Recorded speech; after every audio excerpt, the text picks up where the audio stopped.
नमस्कार छात्र, good morning. अब हम इकाई 6 भरत का अभ्यास वाक्य देखेंगे। अभ्यास में प्रश्न नंबर 1, निम्नलिखित प्रश्नों के उत्तर दीजिए।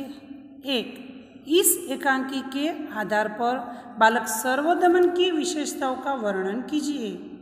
उत्तर है, सर्वदमन सुंदर व आकर्षक बालक था। एक हठीला भी था। उसका मुख अग्नि की तरह दमकता था। वह निर्भय और साहसी था। उसके सिंह के बच्चे के साथ खेलने में जरा भी डर नहीं लगता था। उसके हथेली पर चक्रवर्तियों के लक्षण दिखाई देते थे।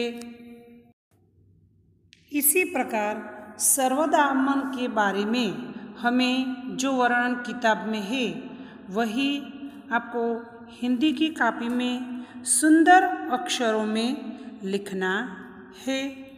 अब हम प्रश्न नंबर 2, सर्वदमन के व्यवहारों को देखकर दुष्यंत के मन में कौन कौन से विचार आते थे। तो मित्रों, देखते कि जब सर्वदमन सिंह के बच्चे को सता रहा था, तभी तपस्विनी की बातें सुनकर दुष्यंत का स्नेह उमड़ आता था। दुष्यंत एक पेड़ के नीचे, पेड़ के पीछे यह देख रहा था। तब उनका स्नेह सर्वदमन पर उमड़ आता था। उसका मुख अग्नि सा दमकता देखकर आश्चर्य होता है। दुष्यंत को लगता है कि बालक अवश्य एक वीर का पुत्र है। उसके हाथ में चक्रवर्तियों के लक्षण और हथेली कमल जैसी देखकर आश्चर्य होता है।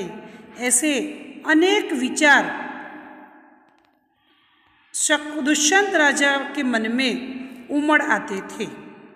प्रश्न नंबर 2, इस एकांकी के निम्नलिखित पात्रों में अंतर्निहित मूल्य बताइए।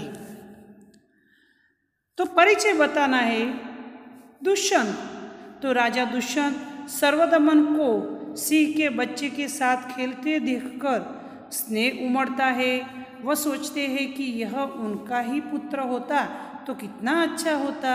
बाद में पता चलता है कि सर्वदमन उन्हीं का पुत्र है। वह आनंदित हो जाते हैं। उनका पितृ हृदय वात्सल्य में भर आता है।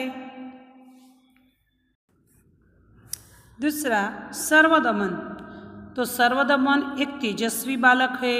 तपस्विनी के मनाने पर भी सिंह श्रावक को नहीं छोड़ता। दुष्यंत और बालक एक दूसरे से अनजान है, फिर भी दुष्यंत के कहने पर सिंह श्रावक को वह छोड़ देता है। उसकी सूरत दुष्यंत से मिलती जुलती है। अपराजित रक्षा सूत्र से सिद्ध होता है कि सर्वदमन दुष्यंत का ही पुत्र है। इस तरह अनजान होने पर भी पिता पुत्र जैसी भावधारा यहाँ बहती दिखाई देती है। अब हम स्वाध्याय देखेंगे। प्रश्न 1, प्रश्नों के उत्तर लिखिए।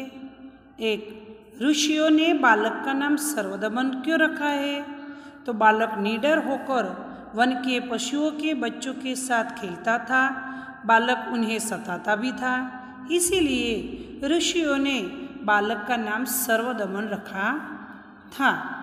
यानी कि वह कभी किसी से डरता नहीं था, इसीलिए उसका नाम सर्वदमन रखा है। 2, दुष्यंत बालक के प्रति क्यों आकृष्ट हो रहे थे। तो बालक आकर्षक और हठीला था। उसका मुख अग्नि के समान दमक रहा था, इसलिए दुष्यंत बालक के प्रति आकृष्ट हो रहे थे। 3, दुष्यंत ने पूर्ववंशीय जीवन की कौन सी 2 रीतियाँ बताई है।